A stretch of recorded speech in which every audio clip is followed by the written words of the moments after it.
বিসমিল্লাহির রহমানির রহিম।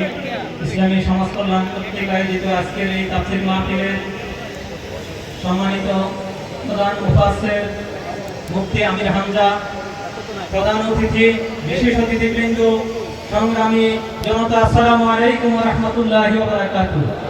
মহান আল্লাহ রাব্বুল আলামিনের দরবারে শুকরিয়া আদায় করছি যে মহান মুনিব প্রায় এক যুগ পর আমরা আবারও এই মাঠে উন্মুক্ত আকাশের নিচে এই প্রোগ্রাম করার সুযোগ করে দিয়েছেন যে মুনিব, ওই মুনিবের দরবারে শুকরিয়া আদায় করছি।